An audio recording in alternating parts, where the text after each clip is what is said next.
Hey, welcome to Caption Guy, episode 5, on our mission to win the New Yorker Caption Contest. What I like to do every week is list the rules I try to follow that make a caption not necessarily funny, but you want it to be New Yorkery. So let's get right to it. Those rules that I try to follow are: your caption needs to be dry. Your caption needs to be brief.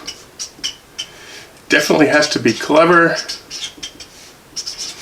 Has to be pithy. And whatever you do, do not invite the gentries. And if you don't know what that means, you can check out episode number 1 or 3, where I go into my little ordeal with the gentries. And life, like caption writing, sometimes you have to reassess your rules. And what I mean by that is we're going to review our submission for the wolf in sheep's clothing. That was a couple weeks ago. And the caption we came up with for that is we also have it in black. And if you remember, there's a wolf trying on a white sheep suit with the haberdasher with a bunch of other costumes. And that was our submission. We also have it in black. Let's take a look at the finalists, the 3 finalists for that one. Okay, I'll take this and the granny dress. This is more practical for work, but the zebra is just so fun and perfect. I'm surprising someone for dinner. Alright, I think if you look at all these finalists, not all of them follow all of my rules. So I think we can't etch those rules in stone. Let's try to break it down and see where I'm going wrong here. So I think the captions are still dry. They are not necessarily brief. I don't think clever is the right word. I think what they need to be is unexpected. Kind of out from left field. Pithy. They're not necessarily pithy because, you know, to me, pithy is boiling it down to the bare essentials.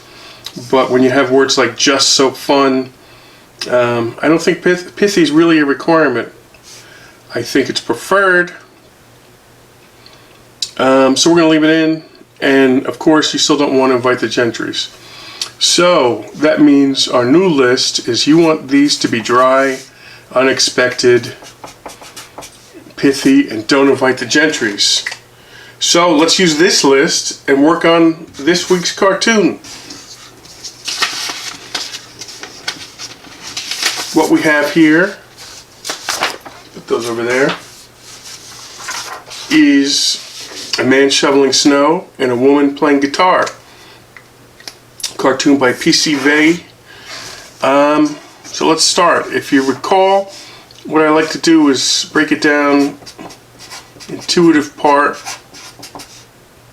This is where your mind just grabs the idea and comes up with something clever, versus the systematic part, where you need to work a little bit harder on it, break down the pieces of the cartoon into pieces, feed them over to intuitive, and hopefully you'll come up with something. So let's see what we got. It's a musical theme. And it involves snow and shovels.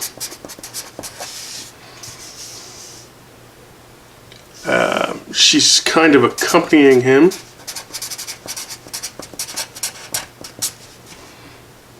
So what can we do from this? Kind of, she's playing music and he's shoveling.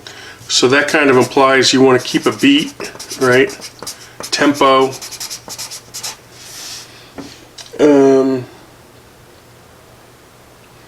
She's playing an acoustic guitar.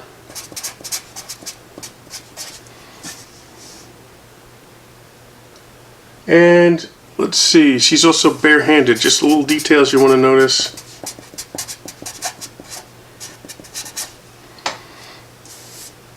So it looks like he's a little annoyed and she's the speaker here.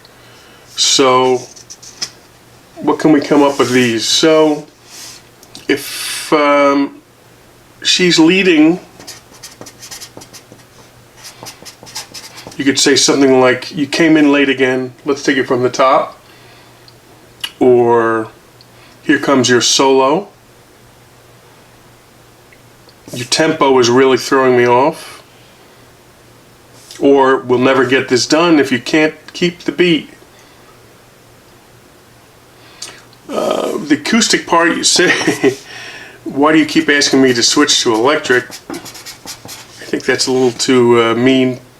Probably wouldn't be very New Yorkery. Barehanded parts, you could say one more time with mittens.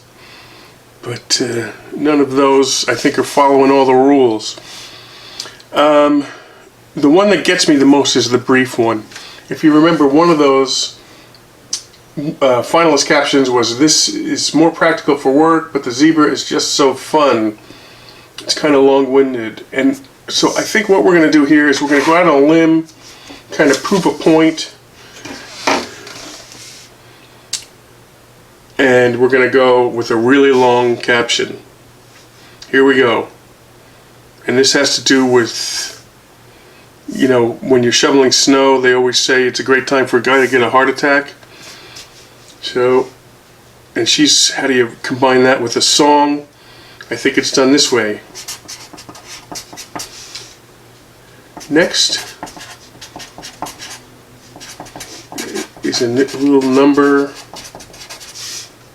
I wrote called I Hope You Took Your nitroglycerin pill this morning. Morty. That's it. It's probably the longest caption I ever wrote. Probably won't get too far, but we're putting our new rules into play. So we'll see how we do. I guess that's it for now. I still need to work on my sign-off, my catchy sign-off, so happy cooking. No, that's Jacques Pepin. That's not